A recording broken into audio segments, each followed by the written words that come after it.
বিসমিল্লাহির রহমানির রহিম। প্রিয় দেশবাসী, আসসালামু আলাইকুম। জানি দেশের পরিস্থিতি ভালো না, দেশের মানুষ ভালো নাই, দেশের মানুষের নিরাপত্তা নাই।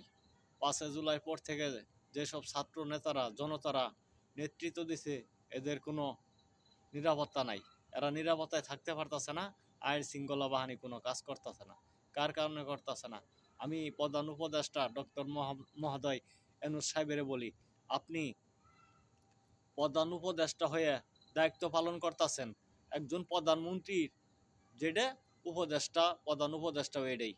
আপনার কথায় পুরো বাংলাদেশ চলতেছে এবং বাংলাদেশের যত কর্মচারী কর্মকর্তা আছে সব আপনার কথা শুনতে হবে, কারণ আপনি প্রধানমন্ত্রী। আমি আপনাকে বলতে চাই, আপনি কি মেয়ে মানুষ না ছেলে মানুষ? আপনি কি বেড়ি মানুষ না বেড়া মানুষ? আপনি বেড়া মানুষ, মানজা সোজা করে কথাবার্তা কবেন স্ট্রংভাবে। আপনি মেনুর কথা বলেন। আপনার কথা সেনাপ্রধানও শুনে না, আপনার কথা স্বরাষ্ট্র উপদেষ্টাও শুনে না, কোনো উপদেষ্টাই শুনে না। আপনার দাম দেয় না, মূল্যায়ন দেয় না, কারণটা কি? যা কিছু কারা করতেছে, ঘটনা কারা করাইতেছে। এই দেশে আইন শৃঙ্খলা বাহিনী কোনো কাজ করতেছে না 5 জুলাইয়ের পর থেকে। যেহেতু চুরি ডাকাতি চিনতে মিনতে চাঁদাবাজি টেন্ডারবাজি সব চলতেছে। কারণ কি? আপনি একটি এখন পর্যন্ত কোনো সংস্কার করতে পারে নাই। আপনার আইন শৃঙ্খলা বাহিনী কি এর জন্য কাজ করতেছে না? আপনি কি করেন? আপনি এমন কাজ করেন যে স্বরাষ্ট্র উপদেষ্টা এবং আইন উপদেষ্টা, কোনো উপদেষ্টা যদি আপনার কথা না শুনে, আপনি পাছার মধ্যে নাতি দিয়ে উপদেষ্টা থেকে আউট করে দেন। আপনার সেই পাওয়ার আছে। এবং কোনো সেনাপ্রধান ওয়াকার যদি আপনার কথা না শুনে, আপনি এই সেনাপ্রধানকে ক্যান্টনমেন্ট থেকে বাই করে দেন। বাই করে দিয়ে ওরমাও হাসিনে 5 জুলাই পর থেকে যে ওরমাও হাসিনে ভারতে পলাই গেছে, এই সেনাপ্রধান ওয়াকাররাও ভারতে পাঠাই দেন আপনি। ভারতে যায় ওর মায়ের সাথে রাজনীতি করুক। এই বাংলাদেশে এসব অবর্ধ সেনাপ্রধান দরকার নাই। যে সেনাপ্রধান দেশের সার্বভৌম রক্ষার জন্য, দেশের জন্য চায় না, দেশের ভালো চায় না, দেশের শান্তি চায় না, দেশের আইন শৃঙ্খলা বাহিনীর কোনো নিয়ন্ত্রণ এবং দায়িত্ব পালন করতেছে না। কার কারণে? এই ডিজিএফআই, এনএসআই, এফআই, গোয়েন্দা সংস্থা কার আন্ডারে? সব এই সেনাপ্রধানের আন্ডারে। কোনো একটা কাজ করতেছে না। কার কারণে করতেছে না? এই সেনাপ্রধানের কারণে। আমি প্রধান উপদেষ্টার বলতে চাই, আবার বলছি, আপনি এর কথা যদি সেনাপ্রধান না শুনে, এই সেনাপ্রধানের ক্যান্টনমেন্ট থেকে বাই করে দেন, ওই ভারতে পাঠাই দেন ওরমাও হাসিনার কাছে। ওই ভারতে যায় রাজনীতি করুক। বাংলাদেশের সেনাপ্রধানের কোনো রাজনীতি করার কোনো অধিকার নাই। আমি আরও বলতে চাই, বাংলাদেশ সেনাবাহিনীর সৈনিক থেকে শুরু করে জুনিয়র অফিসার যারা আছেন, আপনারা জানেন বা দেখছেন এবং অপমান অপদস্থ হয়েছেন এই স্বৈরাচার খুনি হাসিনা 16-17 বছর ক্ষমতাকালীন। আপনারা অনেক অপমান অপদস্থ হয়েছেন এই পুলিশের কাছে। পুলিশের কাছে এই সেনাবাহিনী বাংলাদেশের সার্বভৌম রক্ষার জন্য জীবন দেয়, যুদ্ধ করে, জান দেয়, প্রাণ দেয়। দেশের এরা দেশের সন্তান। দেশ, এই দেশ এবং এই দেশের মাটি ওদের মা, আমাদের মা। আপনারা দেশের চিন্তা ভাবনা করে দেশ রক্ষার জন্য এই এই অবর্ধ সেনাপ্রধানের কোনো কথায় আপনারা কান নেবেন না। কারণ আপনাদের ভবিষ্যতে চাকরির উপরে লেভেলে যাওয়ার ইচ্ছা আছে। যদি থাকে তাহলে সেনাপ্রধানের পড়ার সময় শেষ, এর সময় কাছাই গেছে, ওনার কিন্তু যাওয়ার সময় হয়ে গেছে, ওনার পলাইতে হবে। আমি বলতে চাই, এই সাবেক সেনাপ্রধান ছিল আজিজ এবং মইনু আহমেদ, এরা দেখেন 2 নম্বরই কার্যকলাপ করছে, 2 নম্বরই কর্মকাণ্ডর কারণে আজ দেশের বাইরে পলাতক।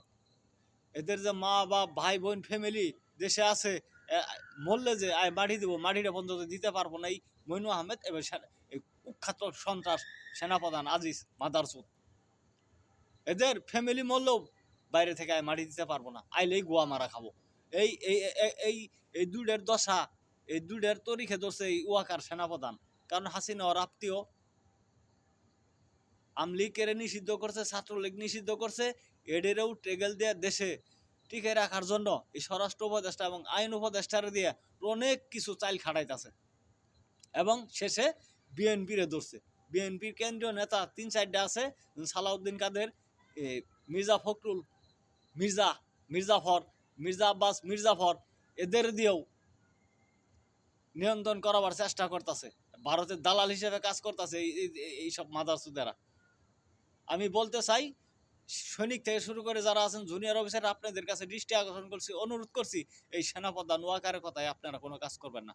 আমি আরো বলতে চাই, প্রধান উপদেষ্টারে এই ডিজিএফআই কোনো কাজ করতেছে না। ডিজিএফআই আরো মিথ্যা প্রচার ছড়াইতেছে, এরা সত্য কোনো প্রচার করে না। সত্যটা মিথ্যা বলে মিথ্যাটা সত্য করতেছে, প্রচার 2 নম্বরই করতেছে। কার কারণে? এই গোয়েন্দা সংস্থা, সেনাবাহিনীর 3টা গোয়েন্দা সংস্থা, কোনো একটা গোয়েন্দা সংস্থা কাজ করতেছে না। এরা এরা মিথ্যা প্রচার ছড়ায় খালি। এদের গোয়েন্দা সংস্থার কাজ কি? তথ্য সংগ্রহ করা। গোয়েন্দা সংস্থা কোনো কাজ করতেছে না। হ্যাঁ, র্যাব পুলিশ ঠিক মতন কাজ করতেছে না। কার কারণে করতেছে না? এই স্বরাষ্ট্র উপদেষ্টার কারণে। কারণ স্বরাষ্ট্র উপদেষ্টারে সেনাপ্রধান ওয়াকারে যা বলতেছে তাই করতেছে। এই আইন উপদেষ্টারে মাদারসুদ 5 জুলাই পর থেকে যেতগুলি আমলিগের সন্ত্রাস ক্যাডার ধরা খায়, জেলখানায় আসিল, সবটাই মাদারসুদ আসিফ নজরুল, এই চামারের বাচ্চা, দেখতে দেখা যায় লুচ্চার মতো, বা শালা আসলে লুচ্চা। এই লুচ্চায় সব আমলিগের নেতা কর্মীদের সব জামিন দেওয়া হয়েছে মাদারসুদের টাকা পয়সা খাইয়া। আমি বলতে চাই, এই দেশের আইন শৃঙ্খলা বাহিনী কোনো কাজ করতেছে না, এই প্রধান উপদেষ্টার কোনো কথা শুনতেছে না। আমি প্রধান উপদেষ্টার বলতে চাই, ডক্টর ইউনূস সাহেব, আপনি যত দ্রুত তাড়াতাড়ি পারেন আপনার কথা, আমি আবার বলছি, যদি আপনার কথা সেনাপ্রধান না শুনে, আপনি সেনাপ্রধানের ক্যান্টনমেন্ট থেকে আউট করেন।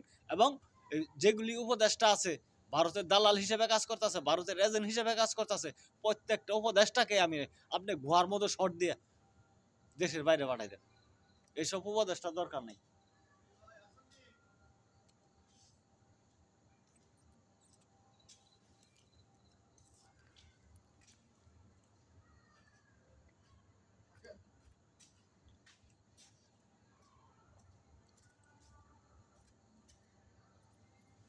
আমার কথা হয়েছে ক্লিয়ার কাট কথা। আমি বলতেছি, যা বলি খাস বাংলা কথা বলি।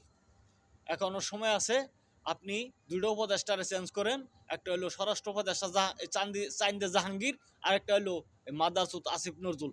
এই দুয়ারা শহর বাচ্চারাই উপদেষ্টা থেকে হরাই দিতে হবে, না হলে দেশের আইন শৃঙ্খলা ফিরিয়ে আসবে না, দেশের কোনো নিরাপত্তা থাকবে না, দেশের মানুষের কোনো নিরাপত্তা নাই, চলাফেরার নিরাপত্তা নাই।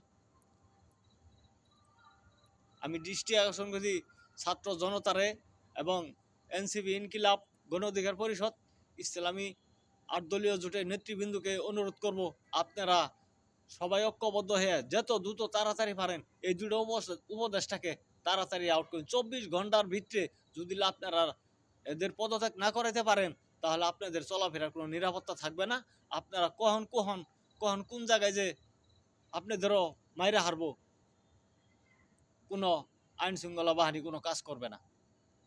একমাত্র এই সেনাপ্রধানের যদি না সরঞ্জা, এই দেশে কোনো আইন শৃঙ্খলা বাহিনী কোনো কাজ করবে না, করাইতে পারবেন না, এবং আপনাদেরও কোনো নিরাপত্তা থাকবে না। কারণ এই ভারতের এজেন্ট হিসেবে, ভারতের দালাল হিসেবে এই সেনাপ্রধান কাজ করতেছে। এই স্বরাষ্ট্র উপদেষ্টা আসিফ নজরুল এবং আইন উপদেষ্টা আসিফ নজরুল, স্বরাষ্ট্র উপদেষ্টা এই চাইন্দে জাহাঙ্গীর, এরা সব ভারতের এজেন্ট হিসেবে কাজ করতেছে। এবং বিএনপির 3-4টা কেন্দ্রীয় নেতা আছে, কলাম মির্জা আব্বাস, মির্জা ফখরুল, মির্জাফর সালাউদ্দিন কাদের, মির্জাফর রিজভী, এই 3-4টা বিএনপির কেন্দ্রীয় নেতা, এই শালার পুতেরাও এই ভারতের এজেন্ট হিসেবে কাজ করতেছে, ভারতের দালাল হিসেবে কাজ করতেছে। এই মাদার সুদাগরও ভারতে পাঠাইতেন, বাইরে উড়ে খেদায়া। আমি দেশবাসীর প্রতি আহ্বান জানাই, আমি আর বক্তব্য দিতে চাই না।